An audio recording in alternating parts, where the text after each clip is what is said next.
মহিলারা যেতেন না, যাত্রা হতো তো না দেখলে শুনেছেন তো পুরুষের এই নারী শাস্ত্র এমনভাবে শাস্ত্র পেইন্টেন করে, এই যে অভিনয় করছে একটা ছেলে বুঝা যেত না। সাজাতো কে? মানুষ। আর আজ ভগবতী সাজাচ্ছেন কি হবে বলুন তো? চিন্তার উপায় থাকবে। নারী ছিল যত চিন্তা ছিল মহাদেবের সব দাও, ধরবার উপায় নেই যে তিনি পুরুষ। কিন্তু মুশকিল হলো একটা মুশকিল কি জানেন? সব চিন্তা লুকিয়ে গেছে, মধ্যে বেরিয়েছিল না ওই যে মেয়েরা শার্ট প্যান্ট পরত পুরো ছেলেদের মতো, কিন্তু যখন হেঁটে যেত তখন পেছন থেকে বোঝা যেত ওটা যেত যে ওটা দিদি যাচ্ছে না দাদা যাচ্ছে, ঠিক কি না? কিন্তু মহাদেবকে তাও বোঝা যায় না। সব নারী শুনো যত চিহ্ন সব মুশকিল করতো কোথায়? সবে লুকাতে পারল তার জোটালো কালো না,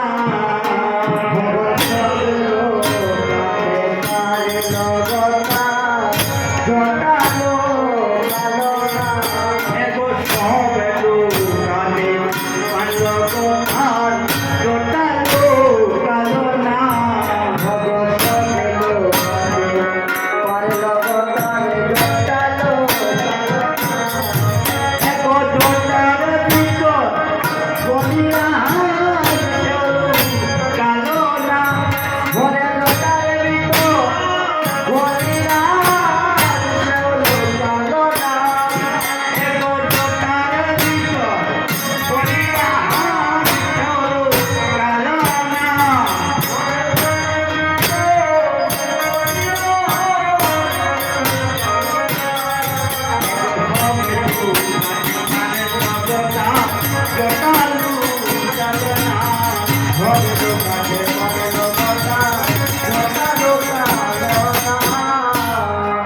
বিরাট জোটা তো, তার মধ্যে আরো একটা সর্প।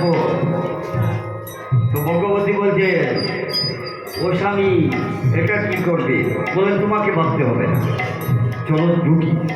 করেছেন কি? খুব লম্বা করে একটা কবিতা দিয়েছে।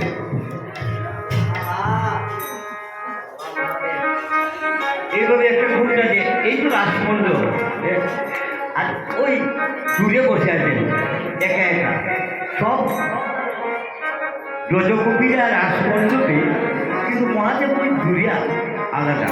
রাস চলছে কিন্তু রসের চূড়ান্ত পর্যায়ের যে লীলা আর রস নেই। গোবিন্দ বলছেন অললিতে ও বিশাখে দেখতো আমার রস হচ্ছে না, আমার মনে হয় কোনো পুরুষ প্রবেশ করেছে। ললিতা বিশ্বকার চারদিকে তাকাচ্ছে, তাকাতে দেখাতে বলছে কই না তো, প্রতিদিন যে বাচ্চারা আসে তারাই তো, নতুন তো কাউকে দেখছি না, পুরুষ তো নাই। আরে ভালো করে দেখ না, সকল শখের মধ্যে বিশাখা খুব চাপ। বিশাখার হঠাৎ নজর পড়ল, আচ্ছা সবাই এখানে বসা, একজন ঘুরে গেল বিষয়টি। এই তুমি কে গো? কোথাও আরে বলো না তুমি কে? কোথাও না বললে তো হবে না। কেঁপে কেঁপে বলছে, না গো আমি একজন ব্রজবাসী। তো ব্রজবাসী দূরে বসে আছো কেন? দূরে বসে আছো কেন? তা দূর থেকে দেখতে ভালো লাগে তাই জন্য। তো ওই যে ঘুমটা দিয়েছে, যেখানে বসেছেন সামনে বিশাখা দাঁড়িয়েছে, ঠিক ওইটা দিকে রাসমণ্ডল। সর্পটা দেখছিল, রাধা গোবিন্দকে দেখছিল, কিন্তু বিশাখার সামনে দাঁড়ানি একটু অসুবিধা হচ্ছে দেখতে, তাই করেছে কি নাড়াচাড়া করছে। তো যত নাড়াচাড়া করে তত কাপড়টা এইভাবে নাড়াচাড়া করবে। তো বলছে না গো তোমারটা এই ঘুমটাটা এইভাবে উঠানামা করে কেন? এবার কি বলবে?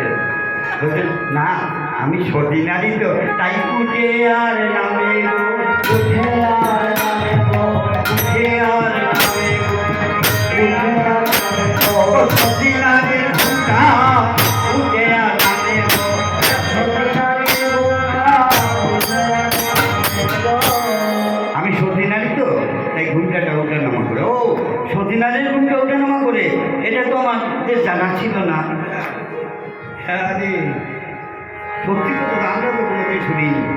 কি গো বুঝি সত্যি বলুন তো, সতীনাথের ঘুমটা ওঠা নামা করে করে না? আপনারা সতী তো? লজ্জা করবেন না, আমি কিন্তু পরীক্ষা করে যাই সত্যি আপনারা সতী কিনা। করবো পরীক্ষা।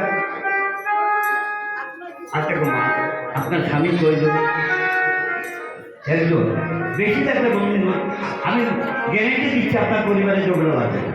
আমি দ্রৌপদী সতী তো 5 জন, আপনি বলছেন আপনি সতী এখন, আমি মানবো কেমন করে?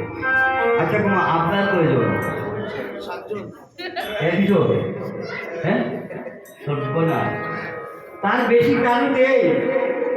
বলুন, আমি কথা দিচ্ছি আপনাদের পরিবারে ঝগড়া লাগবে না। আপনার 2 জন, ওই একজন পেলাম 2 জন। আমি ভাবছি হয়তো কেউ 10-12 জন বলতে পারে, কথাটা অন্যভাবে নেবেন না। আমি ক্ষমাপ্রার্থী। হাস্যরসের মধ্য দিয়ে আসল কথাটা বের করে আনার জন্যই আমি এটা বলছি।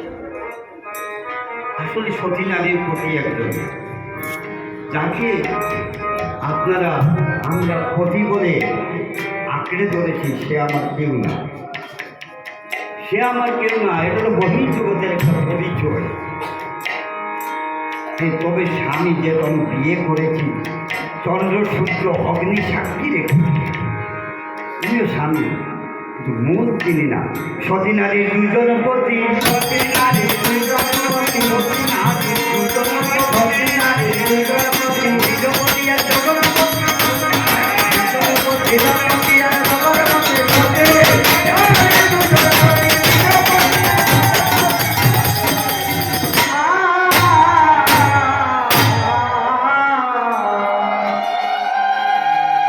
মূল পতি উনি জগৎপতি। শুধু আপনাদের মহিলাদের যে পতি তাও নয়, আমাদের পতি। আমরা পুরুষ না গো, আমরা পুরুষ না। আচ্ছা বিষ্ণু পূজা যখন বাড়িতে হয়,